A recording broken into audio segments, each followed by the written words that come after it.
We had a discussion on Sunday morning show about the media, the mainstream TV, and how they stitch up commentators who are often of the so-called left. I'd like to play you a little clip to show you an example of this, and then I'm going to go on to some of your appearances on TV and how you have dealt with it.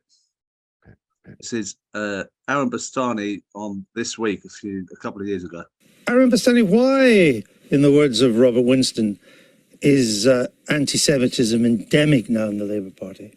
I think there's a few explanations. One is the party's membership's tripled in the last few years, so obviously there's been a mass increase in people that could potentially be persuaded by these ideas. I agree with what you're saying about digital culture. I think the internet has a huge role to play. I think if you look at that mural, there wasn't just the anti-Semitic trope of these 6 elderly men playing Monopoly. There was, Masonic symbolism. There was somebody holding a placard saying New World Order. And this was like a melange of online conspiracy theories. And for me, it'd always been a constant background noise. I hadn't really taken it very seriously until maybe the Trump election. And with Labour, I knew it was there online. Personally, in my CLP, it'd always been very cordial. So there was a dissonance there. But when I saw the Corbyn response to this mural, which Okay, look, I won't play it all. It's quite tedious. But what I wanted to direct your attention to was the question: why is there such a problem with anti-Semitism in the Labour Party? And he goes for it. He goes right into it. He doesn't question the question at all. Now, what I've been looking at since we discussed the problems that some people on the left have with these discussion shows is how you have reacted to similar situations. I'm just going to play you one here. Well, welcome back to Sunday Live here on Sky News. Joining me now is a man not known for sitting on the fence. He passionately opposed the invasion of Iraq, and now he feels that Hezbollah is justified in attacking Israel. The Respect MP for Bethnal Green is in our central London studio. A very good evening, or good morning rather, to you, Mr. Galloway. How do you justify your support for Hezbollah and its leader, Sheikh Hassan Nasrallah? What a preposterous way to introduce an item, and what a preposterous first question. 24 years ago, on the day my daughter was born, and I've just celebrated her 24th birthday, I had to dash to the maternity hospital to see her given birth from a mass demonstration in London against the Israeli invasion and occupation of Lebanon. Israel has been invading and occupying Lebanon all of my 24-year-old daughter's life. The Hezbollah are a part of the Lebanese national resistance, who are trying to drive, having successfully driven most Israelis from their land in 2000, Israel from the rest of their land, and to get back those thousands of Lebanese prisoners who were kidnapped by Israel under the terms of their illegal occupation of Lebanon. It's Israel that's invading Lebanon. It's Israel that's attacking Lebanon, not Lebanon that's attacking Israel. You've just been carrying a report of 10 Israeli soldiers on the border getting ready to invade Lebanon, and you ask us to mourn that operation as if it were some kind of war crime. Israel is invading Lebanon and has killed 30 times more Lebanese civilians than have died in Israel. So it's you who should be justifying the evident bias which is written on every line on your face and is in every nuance of your voice and is loaded in every question that you ask. Right, you put your finger on the button. Now, I couldn't help laughing when I watched that. Compared with Aaron Bastani's answer, you actually had at the end on the defensive. When did you learn? Did you do some training on this, or is it something that you just picked up from experience?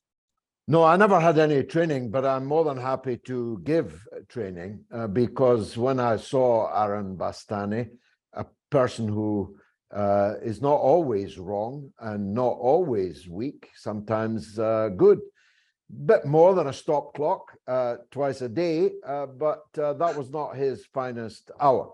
And you've juxtaposed it with what was one of my finest hours. So perhaps it's a little bit misleading in that regard. But he accepted the false premise of the interviewer's question, and I did not.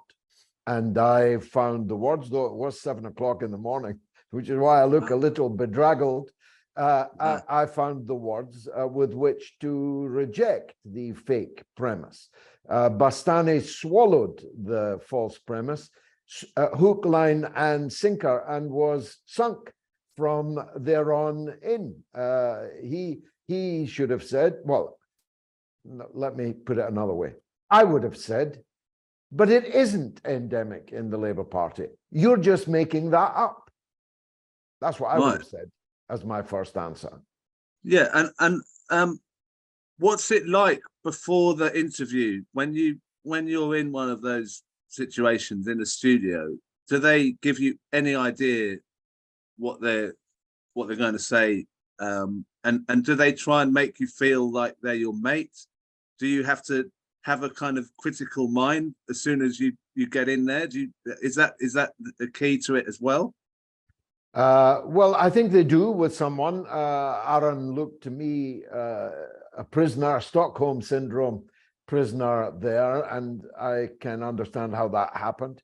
There he was sitting next to an eminent peer and eminent doctor, and Andrew Neil, probably the best of all the BBC political heavyweights. So I suspect that he felt a bit out of his depth. I suspect he felt a bit amateur, but that's potentially fatal, as we saw in that interview. I go in steeled, and this is again a second piece of advice. It doesn't matter what the questioner asks me. I know what my answer is going to be. I go into the studio with the verbal hand grenades in my pocket. You can pause for a moment, as I did on that Sky News interview, to, chuckle and say how preposterous it is and so on, and then go on to say what you arrived there to say. This is not a student union jape. It's an opportunity for you on national television, albeit at 7 in the morning, although more than 100 million people have watched that clip and growing still.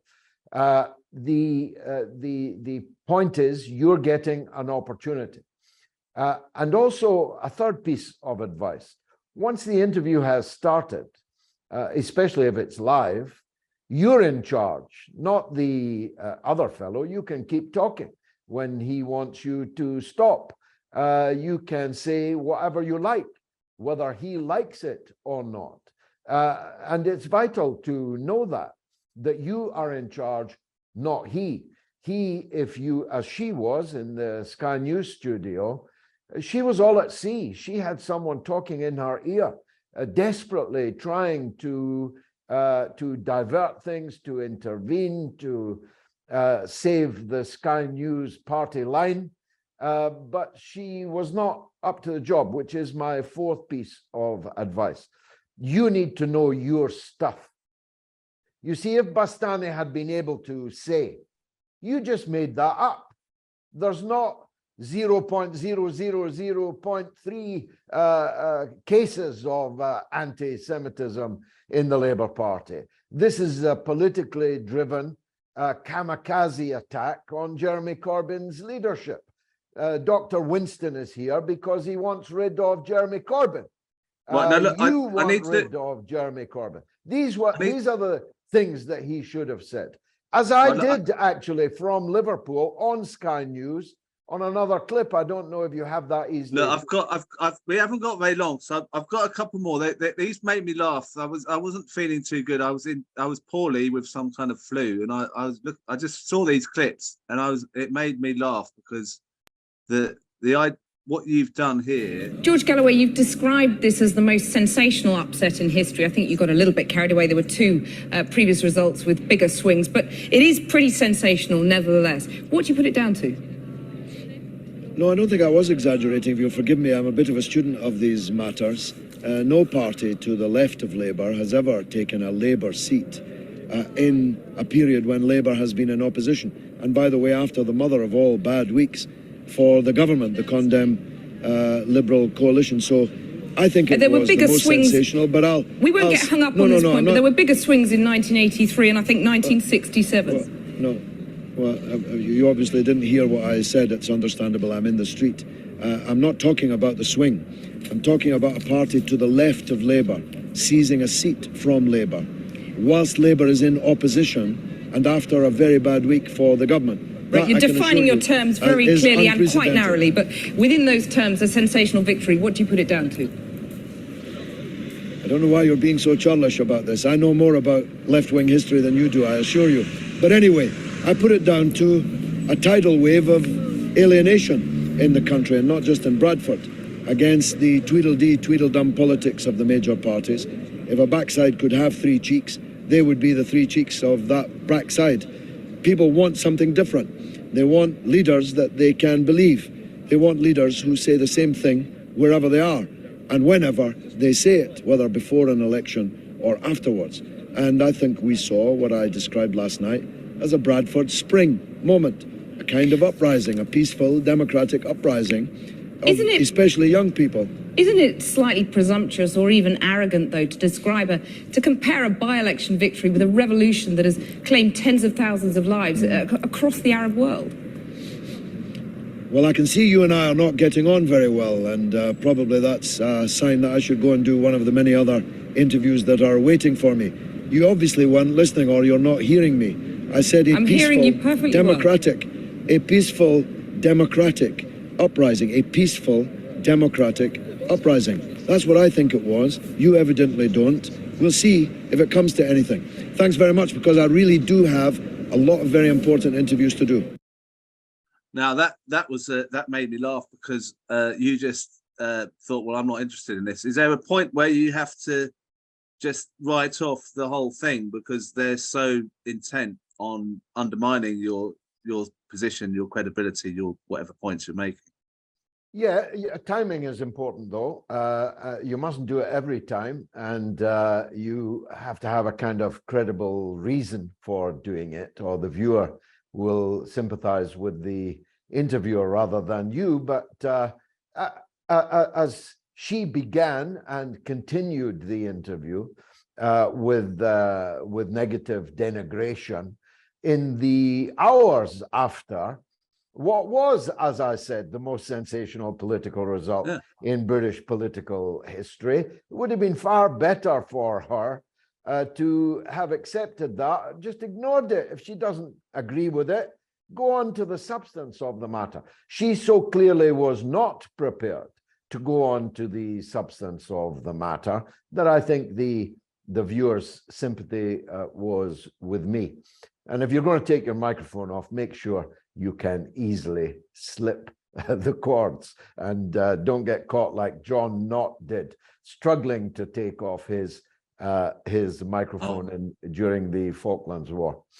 Right. Now, we're coming on to the two top clips of your that I found on YouTube. They're probably not. There's probably far more than these, but the first one is obviously the one that everybody knows and loves, where you were grilled for apparently taking money for oil, which sounds absolutely preposterous.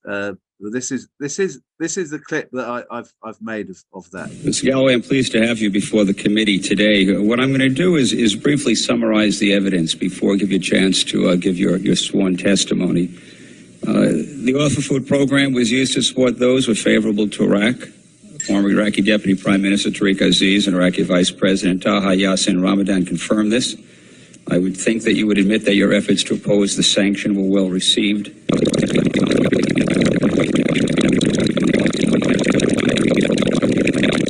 Before we begin, pursuant to Rule 6, all witnesses who testify before the subcommittee are required to be sworn. This time I would ask you to rise and please raise your right hand. You swear the testimony you're about to give before the subcommittee is the truth, the whole truth, and nothing but the truth, so help you God. We will be using a timing system today, Mr. Galloway. We can have 10 minutes for opening statement. If you need more time, we'll certainly accommodate that. And you may proceed. Senator, I am not now, nor have I ever been, an oil trader. And neither has anyone on my behalf. I have never seen a barrel of oil, owned one, bought one, sold one, and neither has anybody on my behalf. Now, I know that standards have slipped over the last few years in Washington, but for a lawyer, you're remarkably cavalier with any idea of justice. I'm here today, but last week, you already found me guilty. You traduced my name around the world without ever having asked me a single question, without ever having contacted me, without ever having written to me or telephoned me, without any contact with me whatsoever. And you call that justice. Now, I want to deal with the pages that relate to me in this dossier, and I want to point out areas where there are, let's be charitable and say, errors. And then I want to put this in the context that I believe it ought to be. On the very first page of your document about me, you assert that I have had many meetings with Saddam Hussein. This is false. I have had 2 meetings with Saddam Hussein, once in 1994 and once in August of 2002. By no stretch of the English language can that be described as many meetings with Saddam Hussein. As a matter of fact, I've met Saddam Hussein exactly the same number of times as Donald Rumsfeld met him. The difference is Donald Rumsfeld met him to sell him guns and to give him maps, the better to target those guns. I met him to try and bring about an end to sanctions, suffering, and war, and on the second of the 2 occasions, I met him to try and persuade him to allow Dr. Hans Blix and the United Nations weapons inspectors back into the country. A rather better use of 2 meetings with Saddam Hussein than your own Secretary of State for Defense made of his. Well, now I can't obviously play all of that, but the pressure you had there, going to another country in this big grand building with lots of media, and then all this long 6 minutes of allegations against you, you must have been nervous. Only about Mark Regev, the later Israeli ambassador to London, sitting right behind me in that clip I've just noticed. He was then at the Washington embassy and had obviously come along to sit right behind me to watch my goose being cooked, but that's not how it turned out, of course. Again, you got to know your case. People often say, well, you didn't even have any notes. But by that time on the issue of Iraq, I had no need of notes. I knew everything about the Iraqi case, both before and after the invasion. And of course, I knew my own conduct and had no need to write down what I had done or not done. So no, it was easy peasy for me. I wasn't nervous at all. It was a great opportunity for me. All these television cameras were a means by which I could put the Bush and Blair Iraq invasion on trial. And again, by the grace of God, I found the words and I did so, and it liveth on. Well, is it a sense of, how can I put it, like a sense of moral right that makes you confident? Because if you don't have that feeling of moral righteousness, or then you would be nervous, wouldn't you? Is that the key? Because some people who go on media, they probably don't have any sense of moral righteousness. They just say what they think would go down well. But you seem to know what's moral and what isn't. Is that to get the opportunity, to use an Arabic saying, to tell the truth in the court of the Sultan or the Pharaoh is an undreamt of opportunity that very few people have. Of course, there's a lot of people who wouldn't have the courage to do it. I suppose I'm liberated to some extent by, I don't want to swear on your podcast, but I don't give a toss, you see. I don't want anything from anybody. And nothing that matters to me can be taken away from me by anyone. And that is a liberating sense in which you can go into battle freely with. I should say, though, again, just as I said on the Bastani case, if you questioned me on pensions policy or even health policy or transport policy or things that I don't know very much about, well, I wouldn't be so impressive. It's important to know that. I'm not, you know, a Renaissance man who knows everything about everything. I don't. No. But the things I do know about, I really, really know about. And you'd have to be up very early to beat me in an argument about them. Now, look, we're running out of time, but I want to get the last one in, which to me is the most impressive because it just is unbelievable and is not given any plaudits as it should be, because this is, to me, is incredibly courageous. Why is anti-Semitism rising in the UK? Why is anti-Semitism? And do you think a certain member of the panel may bear some responsibility for this?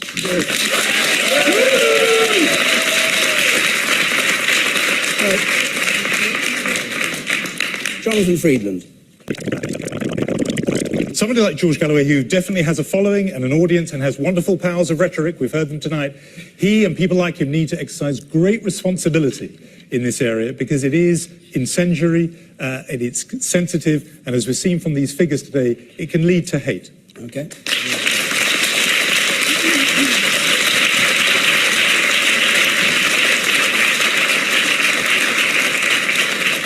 George Galloway.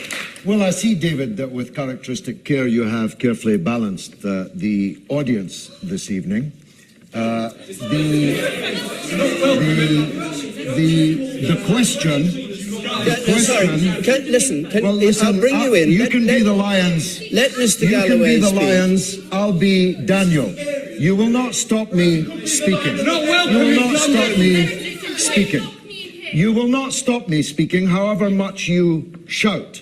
Because when the Charlie Hebdo affair erupted, there were millions of people demanding that freedom of speech should be protected. And no one in Britain will accept the right of those shouting at me now to exclude a British member of Parliament from the BBC in any constituency in Britain. None of you will. Now, I'm very sorry that Jonathan Friedland, in what he has just said, has given credence to the absolutely false allegation implicit in the question. You see, I know about political violence. I was assaulted 3 times in 4 months in London. Well, you say I wonder why. This is, of course, making my point. You see, you're in favor of some political violence, but against other political violence. You're in favor of freedom of speech for some people, but not for other people. Not a single, not one single spokesman for the Jewish community, not a single Jewish community newspaper condemned the assaults upon me, which have led to the imprisonment of 1 man and the fining of 2 others. George, can you set me up here? No, you're not. Am I on trial here? Well, let me speak. Answer the question. Let me speak. I'm being bayed at by the audience. All right, George. I've been directly accused by another panelist. Let me answer. What he accused you of, and what I'd like. Right, no, I'll leave it. I'll leave it there. That people should really have a look at that clip if they can online. But the point of that is, it seems so clear to me you were set up, as you seem to be saying when you answered the question, that the audience members were so unbelievably angry at you from the start. The panelist was asked a question before you were given a chance to kind of give an intro that would make it more difficult for you. The question itself was personal and would never be asked of another panelist. And you just called it out from the start. You said, this is what's happening. And then you went on, if people watched the whole clip, to actually speak about the issues behind this. I mean, I've never seen anyone give you plaudits for that. I mean, people say Kinnock in the Labour conference when he took on Derek Hatton or something. But I mean, how did you find the courage to do that? I mean, how have you been used to being heckled? Is that something you were brought up with in politics? No, not really. First of all, I'm not afraid of anyone other than God. I'm ready to face anyone. I have done. And I did that night. I was attacked. My wife and I were attacked on our way into the BBC car by a mob who were hammering the BBC car with Israeli Israeli flags on flagpoles. They were trying to break the window of the car with the flagpoles. But I am absolutely clear about what I stand for, and I'm ready to defend it unto death if necessary, and my children after that. So you have to have your courage. You have to screw it to the sticking post. You have to be ready to be Daniel in the lion's den. And the public will view it, I hope. I haven't seen that clip, actually, from that day and until now. And it's kind of brought a tear to my eye a little bit. You don't... they will view the lion less sympathetically than Daniel, and certainly history will, I think, because it was a scam. Sorry to be blunt, a false narrative which had as its purpose not defending Jews from anti-Semitism, but of destroying Jeremy Corbyn and his chances of being the Prime Minister of Britain. That's what this narrative was designed for, and it succeeded. And we're all crying now